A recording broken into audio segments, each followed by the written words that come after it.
guys. Welcome to our podcast. She finally realized that it was all mental.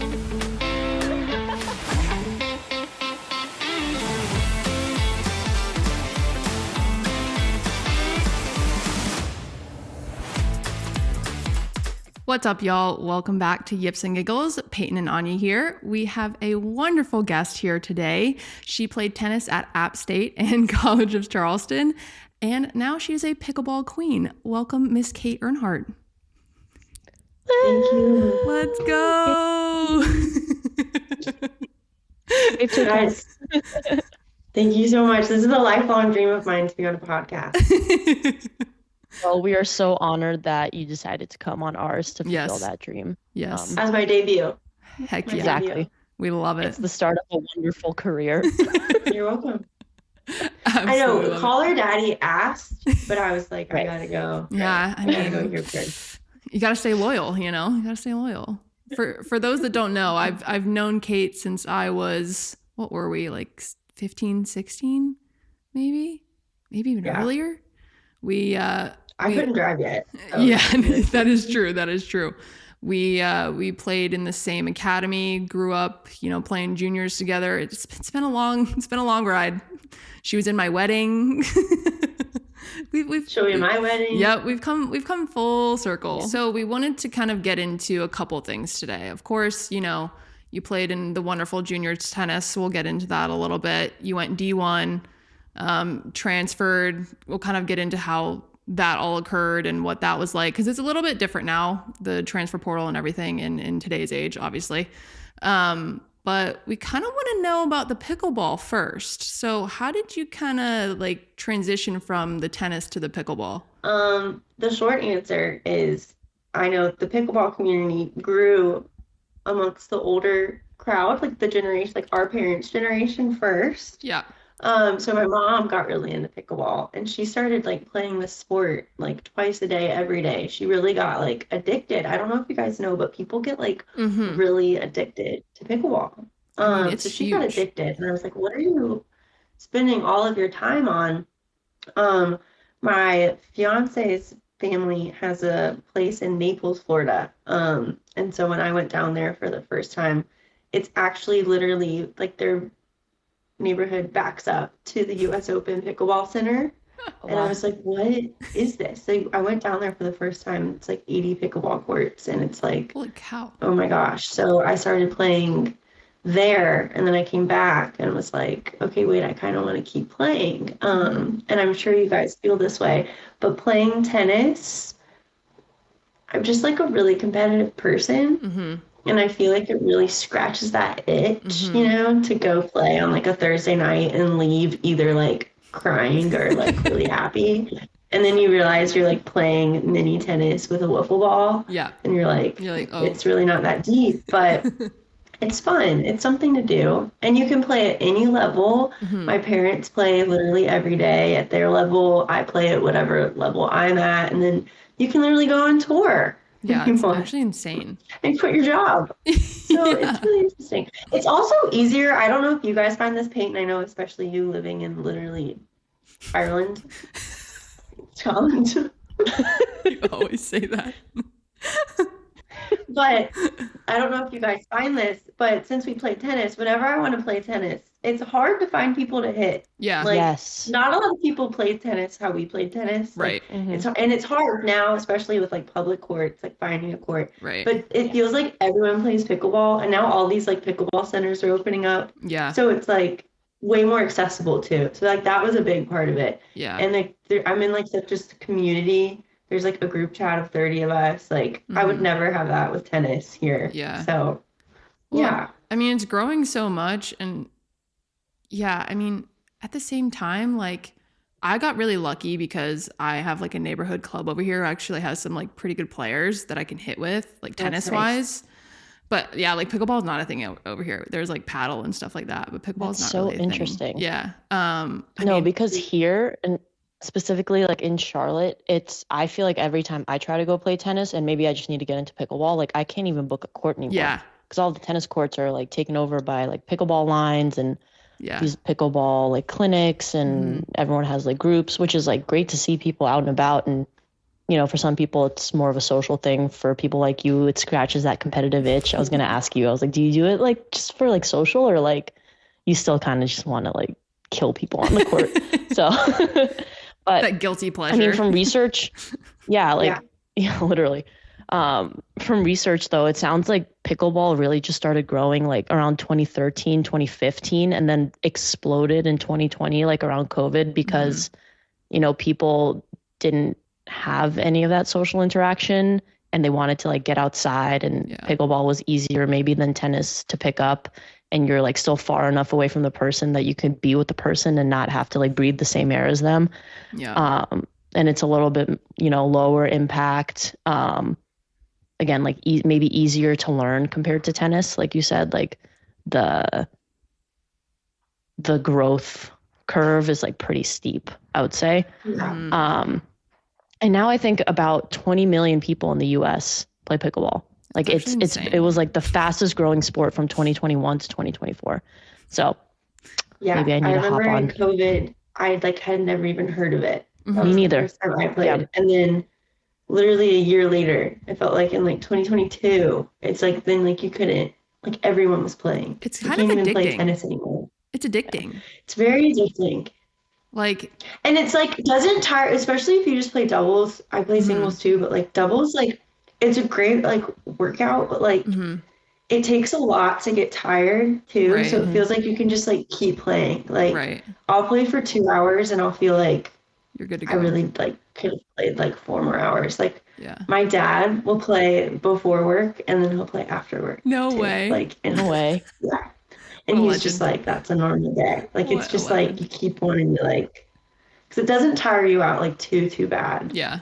Which is nice. Can you, for our listeners, can you explain how the scoring works in pickleball and the rules of it? Because some people might not know. Yeah, so pickleball is way different. Especially in doubles. When you play doubles, you've seen a pickleball court, and there's that like awkward line up at the front of the net, and it's called the kitchen. Love the kitchen. Good old kitchen. That's everyone gets tripped up on the kitchen. Okay. I feel like that's the biggest like rule people get like tripped up on. Yeah. So you can only step into the kitchen area if the ball bounces in the kitchen area. Yep. So then you can step your foot in. You can't step your foot in if you're hitting it out of the air. You can reach in with your paddle, but you can't step in. And then if you hit the ball, if you step into the kitchen, when the ball bounces, that next shot you have to get out of the kitchen, like because you would get tagged in the kitchen, and that's illegal. Right. Scoring is pretty interesting too. You can only score while you're serving, and you have 2 servers. So each partner serves. So you're either the 1 server or the 2 servers. So I don't know if you've heard people calling out the score, but it's pretty like confusing at first. It'd be like 0-0-1. And then if you lose that point, it'd be 0-0-2. And then the point would go over to the next point the other team would serve. Right. And so people get tripped up on the scoring, but you can only score a point if you serve. So if you're returning, you're just trying to get your serve back. So that's different because in tennis, every time you scored a point, you won a point. But it's more like volleyball, I guess. Yeah. So is serving not advantageous in pickleball? Because in tennis, serving is seen as an advantage, especially if you have like a semi-decent serve starting out the point. But it sounds like in pickleball, if you can only win the point when you serve, like wouldn't that cause a snowball effect if it's an advantage? It all depends on how good your serve is. So when you're returning in pickleball, you're most likely to win a point when you're at the net. So you want to get to the net. So you want to return and then get to the net. So it all depends on if you can catch the person. So if you're serving, you want to serve it as deep as you possibly can, because you don't want that person to come up to the net. You want to try to beat them up to the net. You're trying to keep them back. So it's a disadvantage if people are coming in off your serve, if that makes sense. So when I'm returning, like I'm returning and running in no matter what. Right. Unless it's like a really good serve and then I'm stuck like in like the no man's land. And that's what the server wants. Gotcha. So it all depends. And isn't there, so if I'm remembering correctly from the few times I played pickleball, as a server, you can't like serve and run to the net. You need to wait for the ball to come back and bounce, That's right? right. That So is a that's big part of it. rule. Okay. Yeah, so when you serve, you have to let the return bounce. So there's no like serve and volleying. Yeah. So you can't serve and then hit the next ball out of the air. Oh, So I that's actually didn't know another that. reason serving is kind of a disadvantage because you can't get in first. Right. But again, you can only score when you're serving. So Right. it's an advantage in that point. Like you want to be serving, you just have to like figure it out. Like when I'm playing, like it's interesting. Like, you know, you get in these like grooves where you're like, I can't score on my serve. It's like people are just coming in off of it. That would be frustrating. So there's also a lot of professional tennis players or like collegiate tennis players going into pickleball. Do you feel like your tennis skills helped you a lot with transitioning into pickleball? 100% for sure. I mean, especially with like the hand-eye coordination. Right. Doubles is like a totally different game because think about it as tennis players, when you're at the net, you're taught to like, especially in doubles, like to cut the angles off. And like when you're poaching in tennis, you're moving forward and you're like Right. trying to get as close to them as possible. But in pickleball, you have to kind of, when you're at the net, you have to kind of a lot of times take a half step back, which was so unnatural for tennis.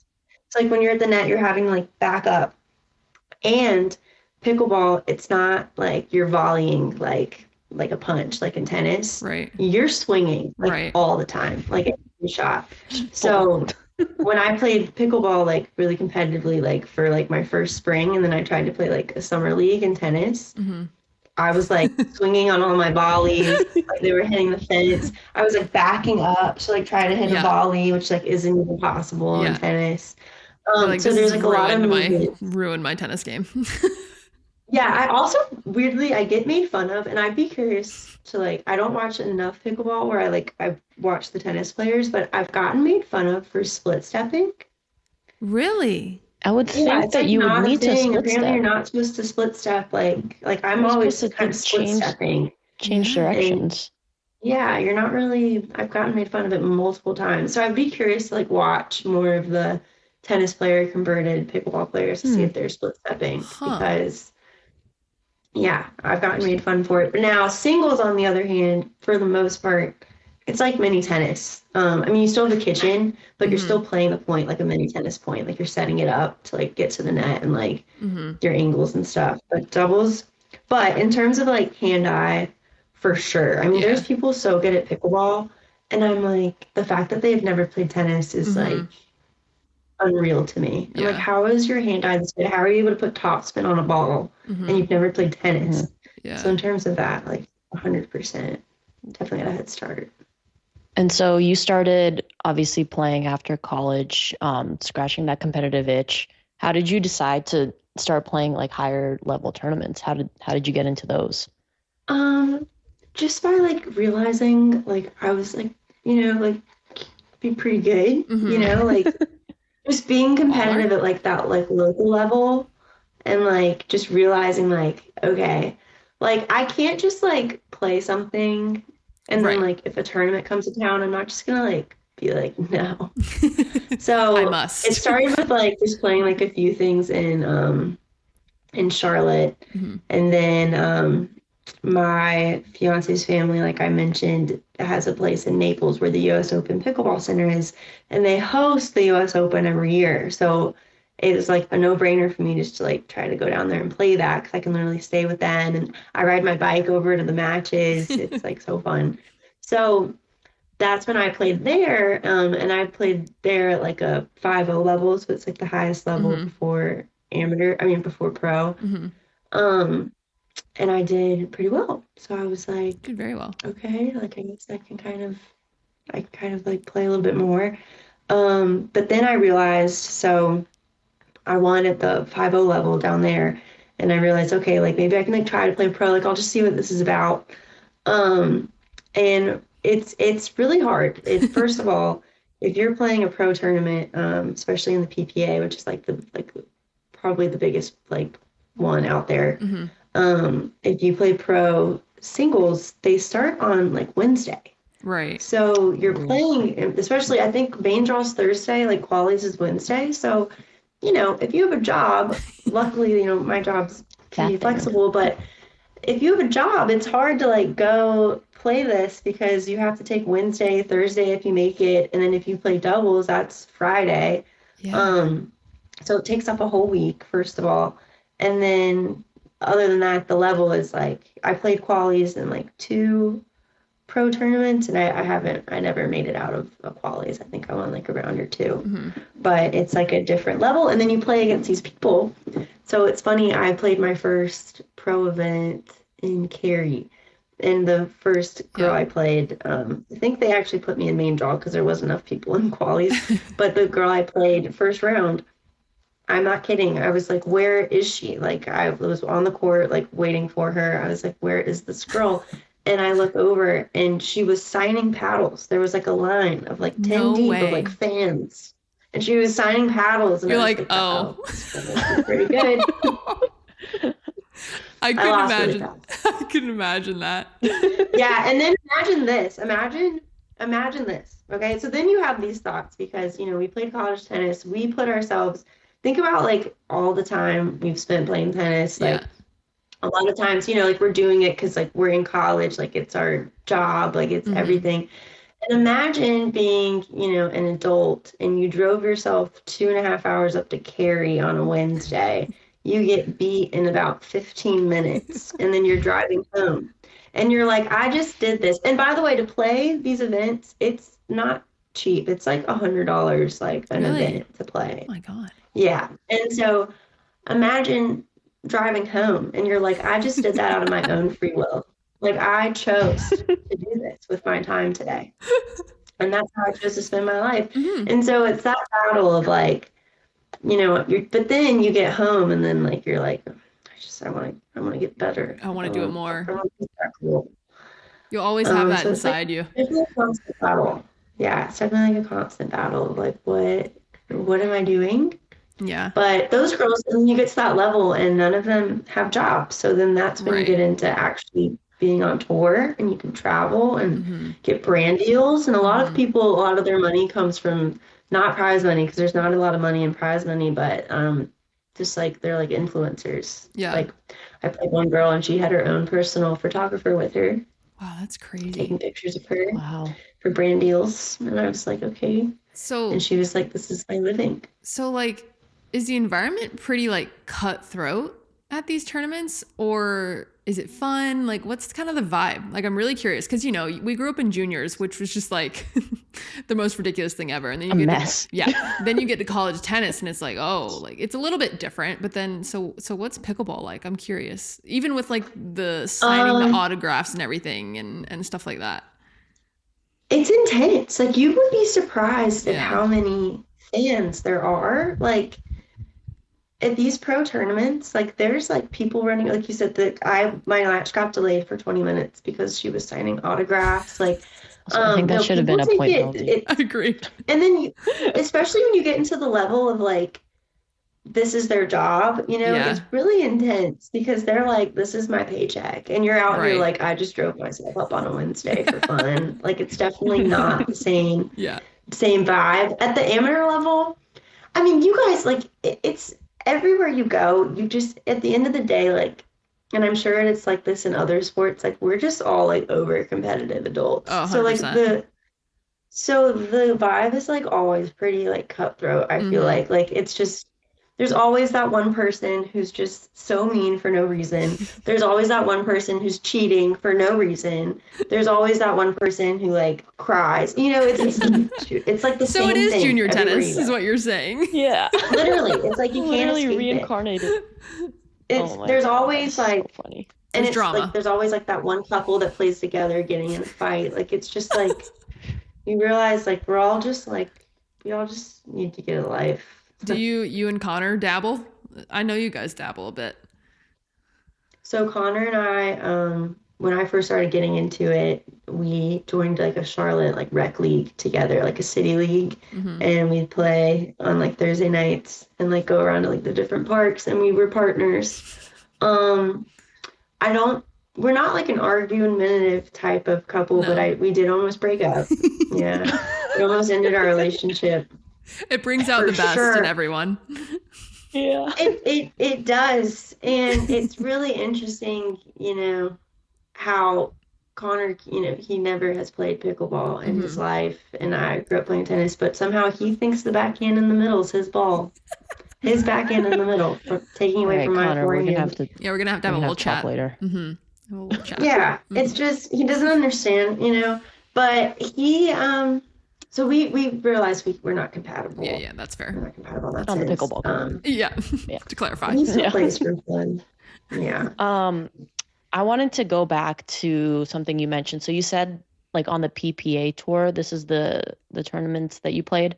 So are there different like tours in pickleball? Because I feel like I see different things on TV when I turn it on. Yes, and I don't want to misspeak, but so there's the PPA, there's the APP, Okay. and there's the MLP.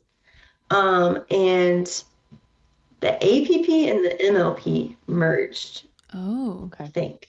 One of interesting. them merged with each other. I'm almost positive. Don't fact check me on this. I will. But they merged, and so it's kind of you either play APP or PPA, and Gotcha. you can be contracted. You can have contracts for either. But so like the PPA, obviously if you're a contracted PPA player, you can't play any APP, and then like vice versa. But so my point is, I know for a fact any PPA contracted players can't play the U.S. Open, but Anna Lee Waters can. She got like a exception Oh, wow. because she's like, I don't really know why, but she got an exception. It was like in her contract because she like really wanted to play that tournament. I think she's from down there, and her and her mom play together, so she'll play in it as like an exception to the rule. But normally PPA players can't play it, and I think they're trying to figure that out. Yeah.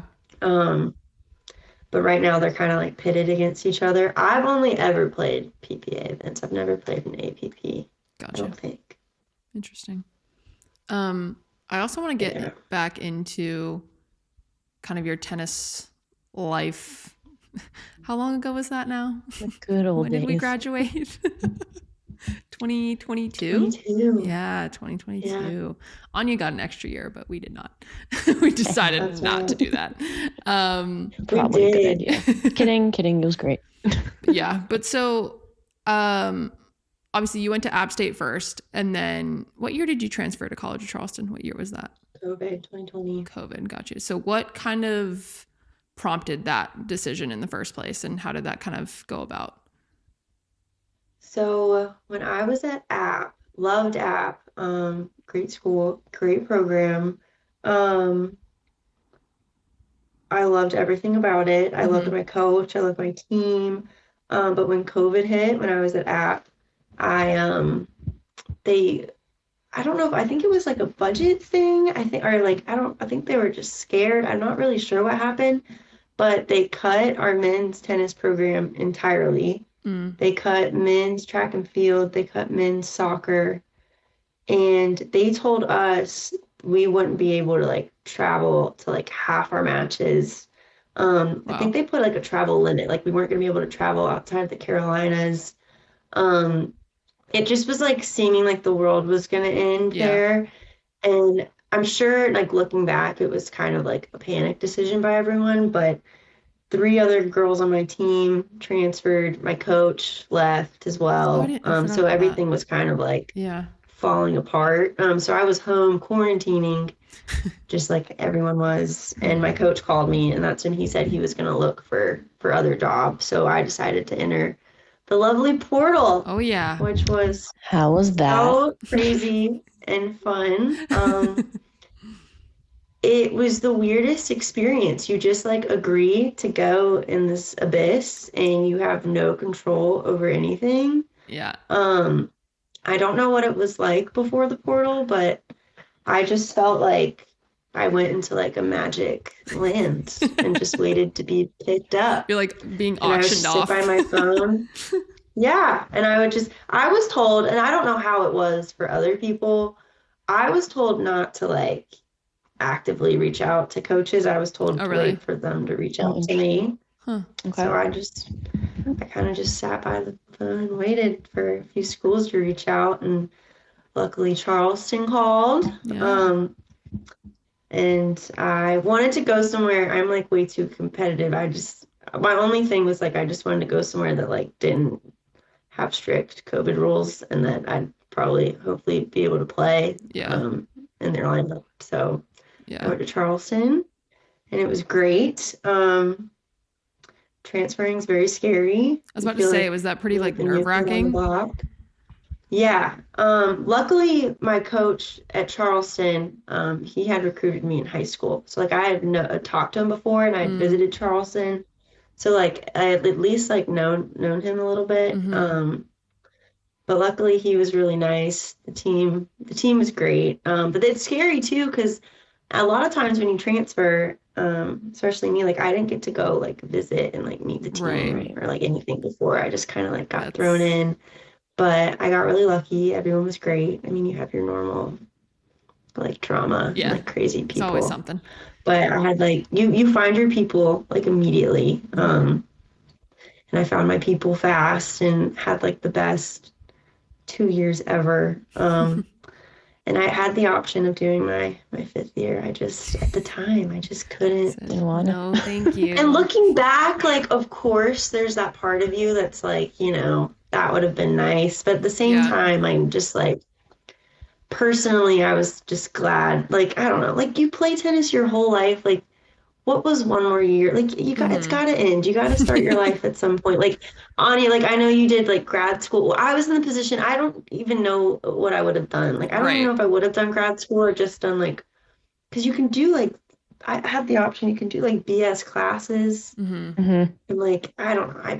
Yeah, I wouldn't have done it if it was, like, if I didn't get like another good degree, right? Like if it was and like exactly. And you're at Wake Forest, like an amazing, something, like degree. I just was like at the time, and I was like getting like traction on jobs, and I was like, I'm not gonna like give up job offers just for another year of tennis. See, I was not.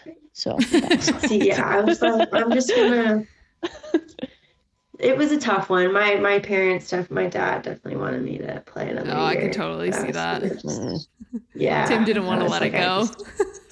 He couldn't let it go. And now he's so involved in my pickleball and his pickleball.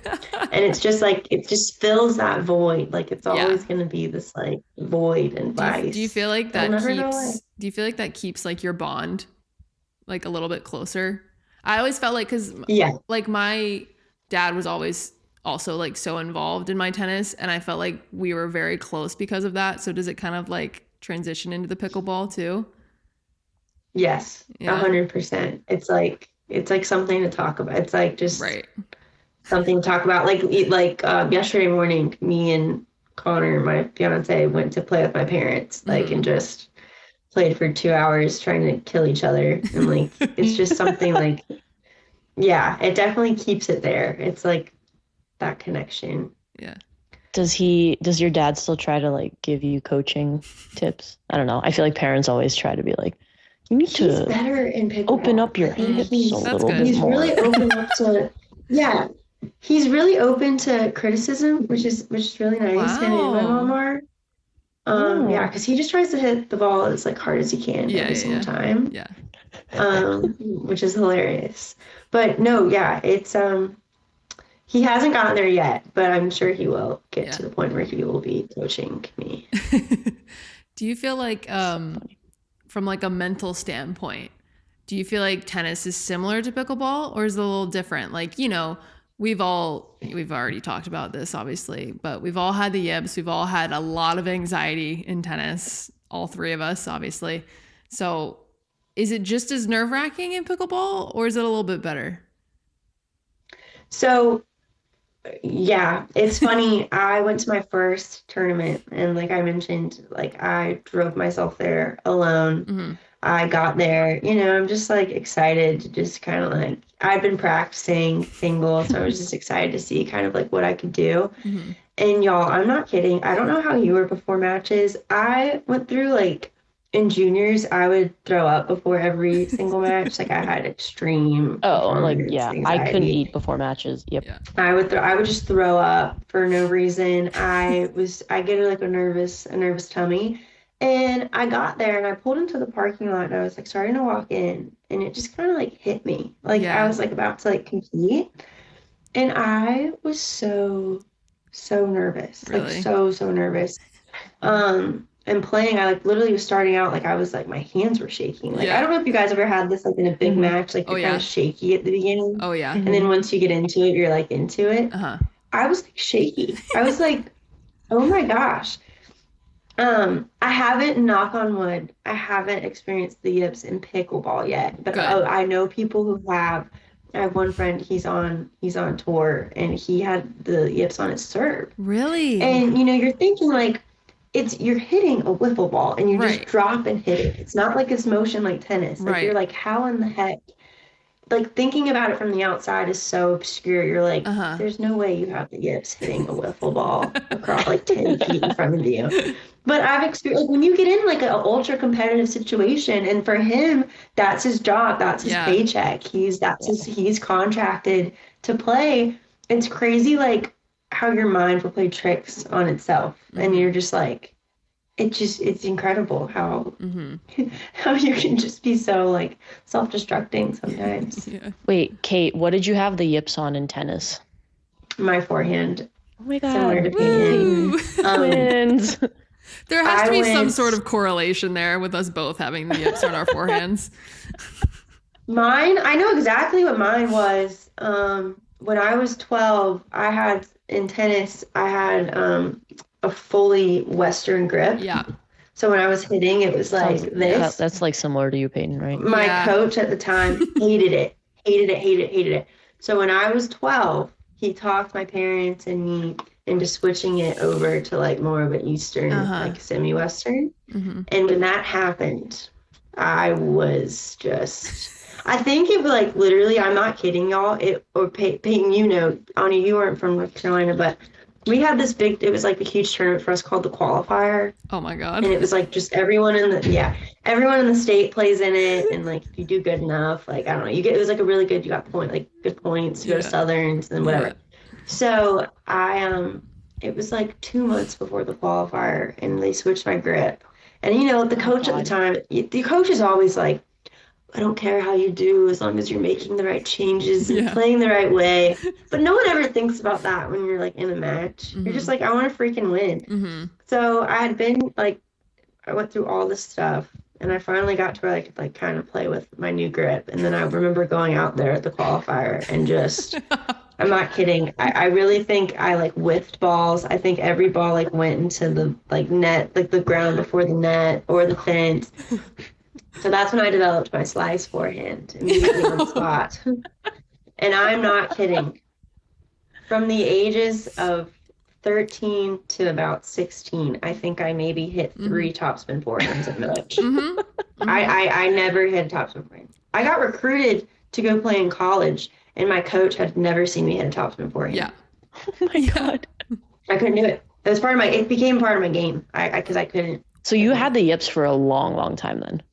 Yeah, and it would come and go. Like, I know you guys mentioned this a little bit, but like, then you get in practice and it's just like, you got it down. Yeah. And it's like, good. oh my God, I have a forehand. This is great. And then like every practice becomes about the forehand. Every single one, every private lesson. Right. Even like in like group practice, you have to like hit all these forehands. And then you get out there and it's like, I can't do it. It's like your mind goes, I would see like, personally, I was really visual, and I'm not kidding. When I would go to hit a forehand, I would see like a white cloud, and it was like my mind. I would see this cloud, and then I even like remember sometimes, maybe I have schizophrenia, but I was.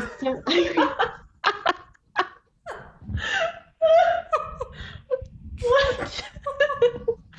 Oh, white we cloud. need to elaborate on this a little bit more. In my mind, I would go hit a forehand, okay? And in my mind, I would just, with my eyeballs, I would see like I was looking into a cloud. And on days that I like it was not gonna work and I knew it wasn't gonna work, the cloud, I would picture like this storm. And I'd be like, all right, no forehands today. But if I could hit the forehand somehow, I would like see like it would be sunny and like the sun would be like I told a therapist this, by the way. That's probably a good thing. I'm glad What, that what you did they say? She really didn't know what to do about the cloud. She gave me the like other visualization techniques about seeing a tennis ball instead of the cloud and all that stuff. Oh my So- God.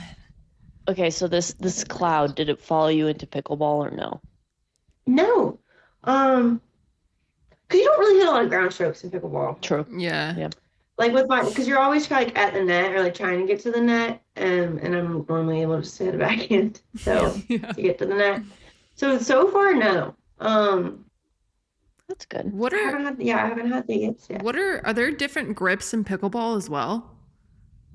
Yeah, it's same as tennis. The grip just looks just like a tennis grip. Okay. I haven't been able, because think about it, like a paddle doesn't have strings, but some people will have like an Eastern tennis grip and play like it's tennis. And I can't figure that out. My backhand is pretty similar to what it was in tennis, but my forehand, I don't know if it's like the wrist control, like or strength. Yeah. Whatever it is, I don't have it because I really just hold a continental grip and just kind of like slice it or hit like a flat continental ball. 'Cause Right. I can't hold a normal tennis grip, but people do. And if you watch, it's like really interesting, and they'll make the ball like really die better. Like I'm okay with that on my backhand, but like I haven't figured it out. Yeah, enough. the couple times I've played pickleball, I'm the exact same way. Like I cannot hit a I hold it regular like Eastern grip on a forehand. No. It has to be continental. Like, there's no Me way. too. Same. And the majority, I would say majority. I mean, I think the top pros. I don't know if any of. I don't know what they do, but like majority of the people like I play with are the same way. Yeah. Yeah. So what's the next step in the pickleball journey? Well, I have the U.S. Open coming up in Ooh. April. Amazing. Are you doing the months 5-0 away, or the pro? Yeah, I'm staying in 5-0. So my first year I won singles at 5-0. So the next year I went up to pro. I played the number 6 girl in the world at the time. And it's tough too. Another thing I didn't mention at the pro level is it's one and done. So if you lose, you're out. No consolation or anything. Nothing, like no sort of like loser's bracket, like anything. So I got tennis. killed in everything I played in pro the next year. So last year I went back down to 5-0, won singles again last year. So this year I'm playing 5-0 again, but this year I'm playing in 4 events. Oh wow. So I'm in singles, mixed doubles, and then like 2 women's doubles things. Nice. How do you find partners? So that'll be fun. Here, like in Charlotte, people like have like set partners that they play with. Like they are like married. And it's like funny. It's like really like being in a relationship. Like they play together and they start like to do bad. Like you kind of split up. Like and it's like going through a breakup and it can get awkward and it's really interesting. I've been lucky. Like my partner here, my mixed partner, he's been like super nice. He's just like a dad of 4, so he's like really busy. So I've had to like try to find other people. But down there, like if you travel to a tournament, you don't have a set partner, you can enter a thing where they like will pair you up with someone randomly if you get in, for like other people who get in randomly.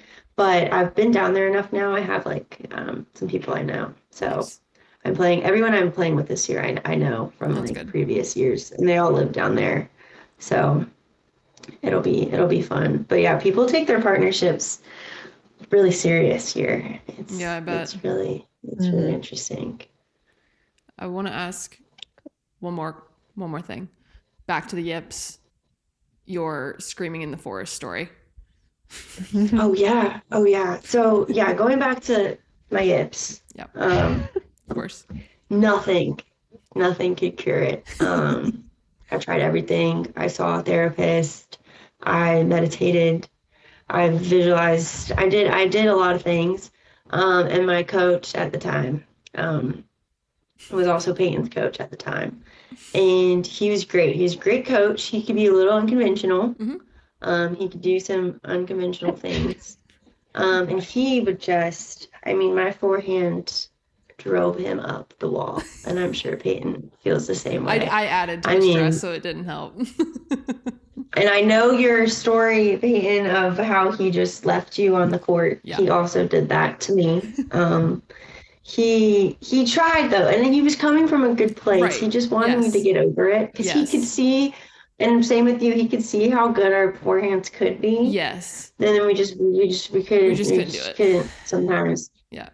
And so one tournament I had lost. I went into the consolation, and I think I had sliced every forehand, and since I lost, it wasn't good. So my next round, he was like, we're gonna try something different. And I am not kidding, y'all.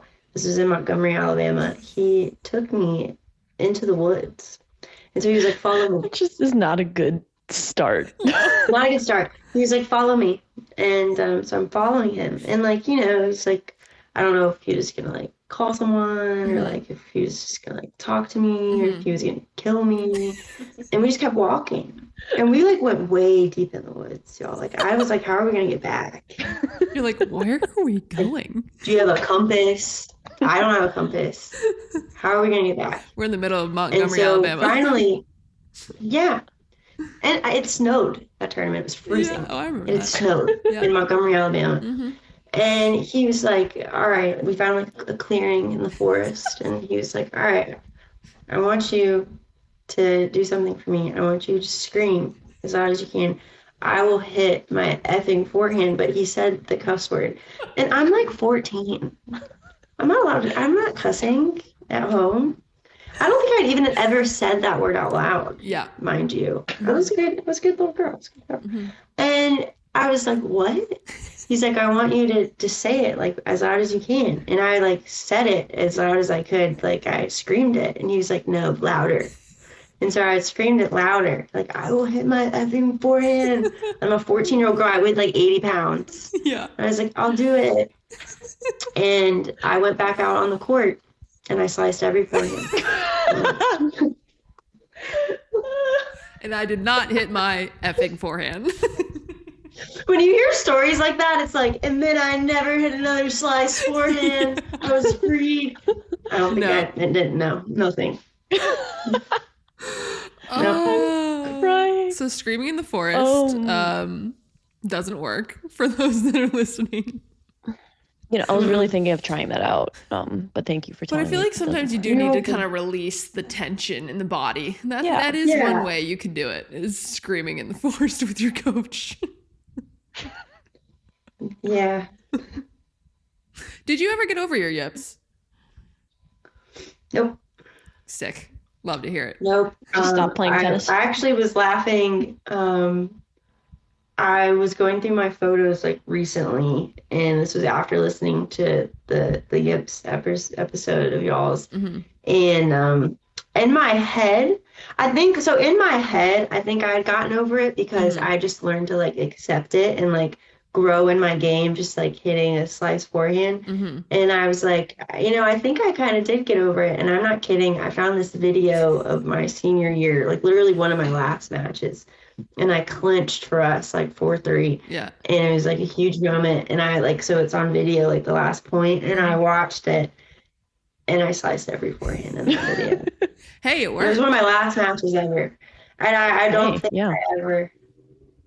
And that's funny. I'd love to see my stats.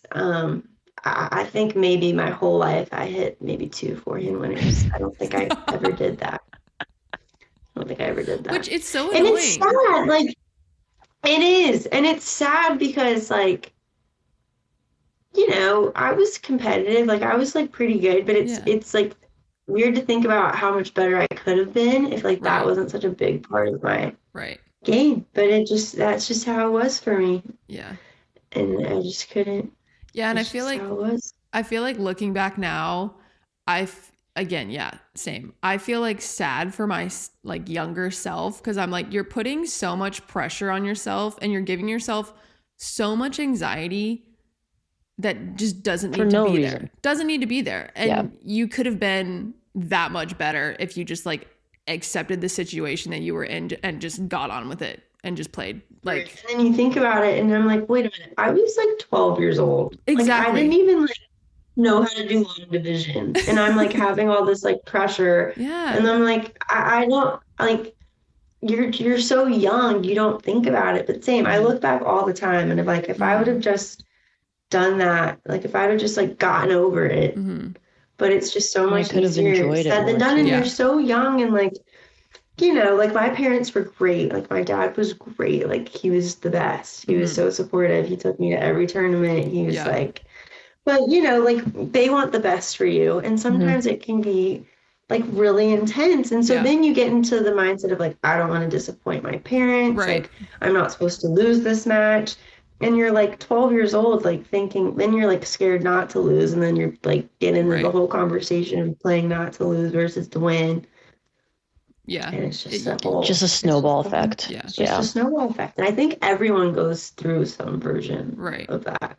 Well, I just felt like we were so like hyper aware of what was going on like around us, like outside of the court. Like, oh, what's like my dad thinking? Is he like mad that I missed that shot, whatever, and things like that. So I feel like we just needed to stay in that moment a little bit more. I wish I would have, because I feel like we just would have been so much. I mean, we were happy. Like, it's not like we were like, it's not like we hated it all the time.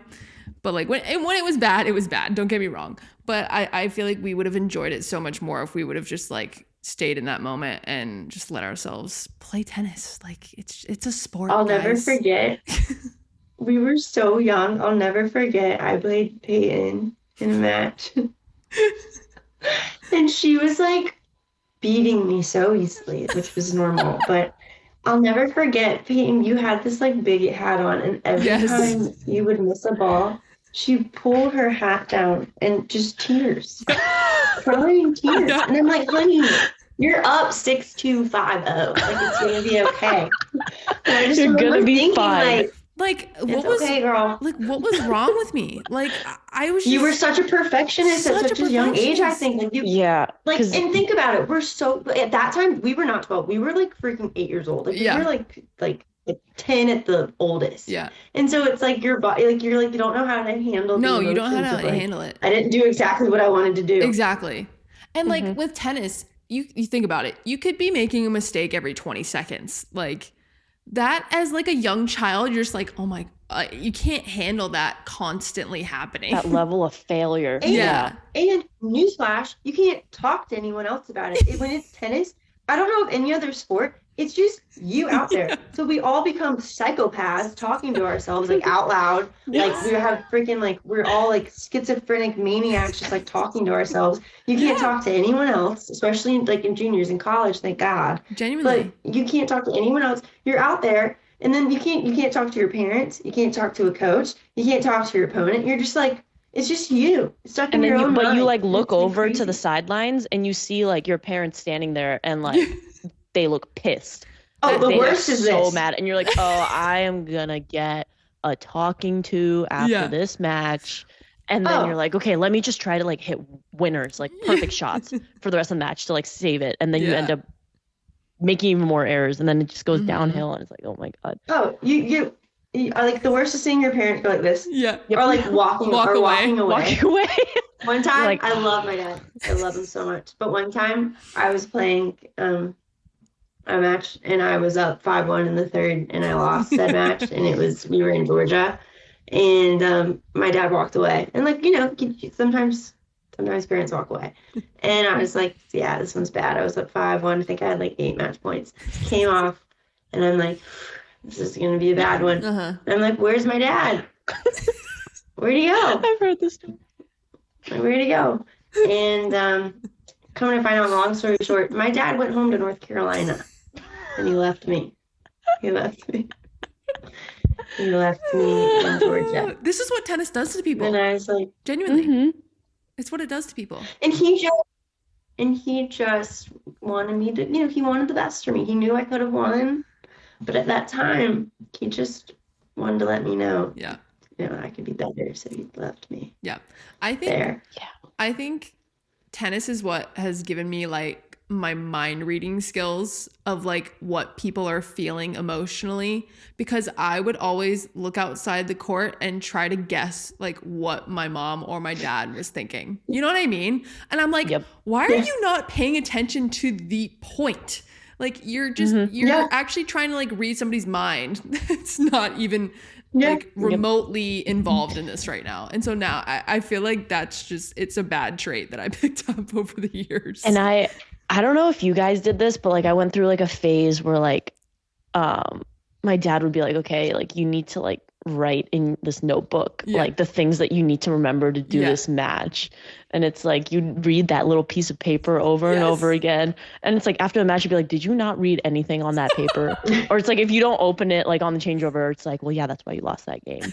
It's like there was like no like winning like this thing like like it was just like, and you're sitting there reading this piece of paper and you're like, I know I'm split stepping. Like, I know I'm split stepping. I know I'm falling. Like I'm doing all the stuff. I can't make a ball. I swear to like, God, I'm doing it. I'm doing it. Why isn't it working? Like, yeah. You're like, God, like I'm just going to get ripped after this. I know. Yeah, you could never, and it's hard because like you're trying to like develop and you're trying to like develop your game. But at the end of the day, like I don't know how it was for you guys, but like it was all about winning or losing. Like it just, which is not like, how even I if should you have played looked the at right it. way. Yeah, even when you played the right way and lost, like no one cared. See, like because you lost. Like actually, I do have to say my dad was really about like he actually genuinely did not care if I won or lost.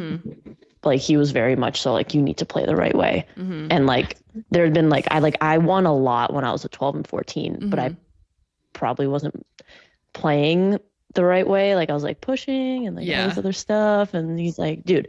And then like obviously I got older and everyone got better and I started playing more of the right way of like coming to net and being aggressive and like mixing it up. And maybe I wasn't having as much success as I was having like when I was younger, but it's like he was like, no, this is like fine. So like I feel like that's a rare example of like he was like, I literally don't care if you win or lose, like please just play the right way. But it's also hard to play the right way when you yourself want to win really badly. Yeah, you know, it's hard. It's so hard, especially when you're like, I could just maybe win if I just slice every ball. Right. Yeah, exactly. Yeah, that wasn't the right way, but it was definitely the way I played for a while. Yep. My dad did actually something really cute when I was in juniors. I had like this giant cooler. You know, you always had your little coolers because it was 900 degrees on the court.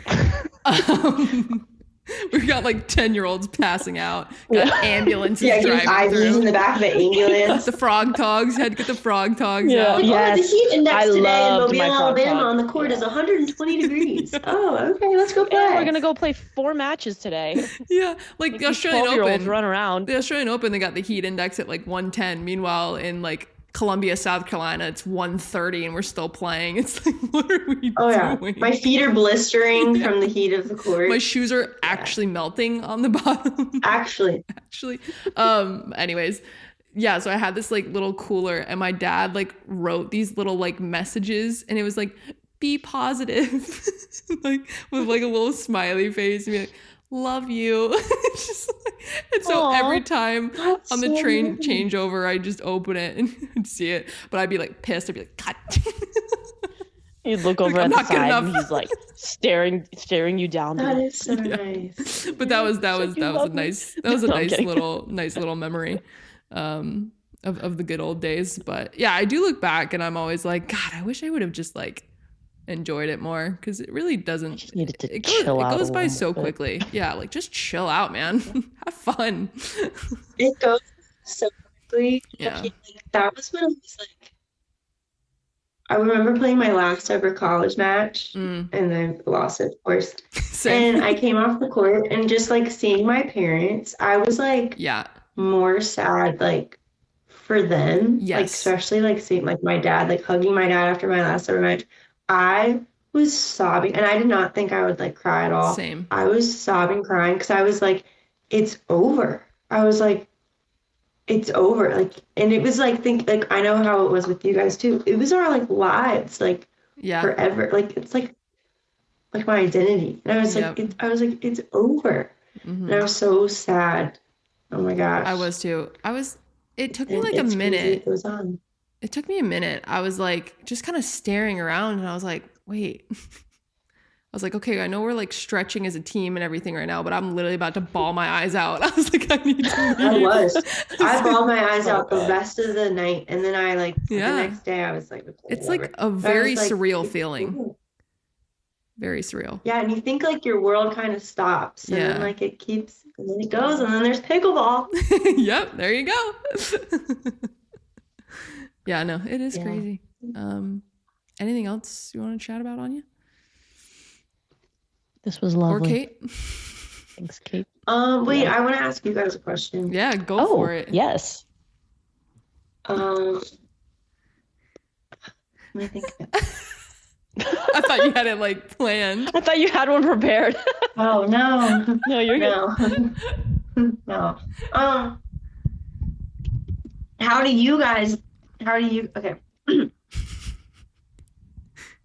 How do you guys get do you guys have that competitive itch, and how do you guys scratch it? Like, what do you do? Anya, I know you did a half marathon that I came and watched, did. and she killed it, by the She way. did kill Yeah, it. I It was actually actually really- insane. really Crushed appreciate you it. coming out for that, Kate, because I was hurting at that point, and then I saw Crushed like you it. guys, and I was like, yeah, let's go. That video was so funny, by the way. You were like Kate was like, shrieking. oh, it was like a visceral like yell. Yeah. I felt like Guys, I was seeing so- like Usain Bolt like run by in the Olympics. It was awesome. Oh, thanks. Yeah, guys. So obviously, like Peyton and Kate have been friends for a long time, but Kate and I have become recent friends since we moved to Charlotte. Obviously, also being both in Peyton's wedding, we spent a lot of time together, and I really cherish our friendship now. But yeah, no, I did a half marathon. I think that really scratched my competitive itch for like maybe the next year or so. I don't really I'm do done. anything else outside. Yeah, I don't really like do anything else outside of that. I honestly like, and again, maybe that's like what I lacked in tennis. Maybe that's like why I was so like quiet on court, and maybe I needed a little more like competitive fire. But like, I don't really need that itch scratched right Really? now. So Oh, I need it. I don't know. Like I literally just go to work. I go to work, and then I come home and I do a bunch of different things, none of which How are are like you with working competitive. out? Do you find that like when you work, I don't know how it was with you guys, but I found when I was just trying to like go to a workout class, I would leave and I'd be like, that wasn't enough. Like Yeah. I would work out and feel the need to like die. Do you Yeah. feel that or no? Yeah, I did in the beginning, and I've gotten better about it Mhm. now. Yeah. Like now I can have more like chill workouts and like just go for a walk afterwards. But Yeah. workout classes is different. Like when I do workout classes, I'm like, I need to beat the person next to me. Like Mhm. I Yeah. need to like do more reps than them, or like run faster than them, or like lift more weight than them. Like that is when I get competitive. Yeah. I feel like now I value it a bit differently. So like before when I was exercising, like my goal was to be like the fittest on that court, you know? Like that was kind of what I was shooting for. Whereas now I really just value like being healthy and being healthy for as long as I can. So I feel like it's a bit of a almost, I don't want to say healthier, because it was still a healthy relationship when I was exercising in college, because I was like pushing myself and everything. But now I feel like I have found things that I like doing, and it makes me want to go even more. And I feel like putting the value in my own health has actually made it a lot better. You know what I mean? Like, Well, and that's crazy too, because now like we all have like free will, you know? Right. Like before it was like something we like had to do. Right. And like not that I didn't enjoy it, but now it's like, yeah, it's like you actually get to do like what you want to do when you want to do it. yeah. But a lot of and you people can choose. Like if you don't want to run that day, like you don't Yeah. have to run that You day. don't have to. Yeah, Yeah. which is the nice part about it. But a lot of people need help like figuring that out though. Like Mhm. it's a lot of people have had strength and conditioning coaches for almost their entire careers, like whether that was at an academy or in college. So I feel like going back to like individually training by yourself, it's like, okay, wait, what do I do now? Like you can still train as an athlete. That's totally possible, but it's like knowing how to do that, you might need to actually go see somebody or get some sort of program or something. So I feel like that's a difficult hurdle you have to kind of get through.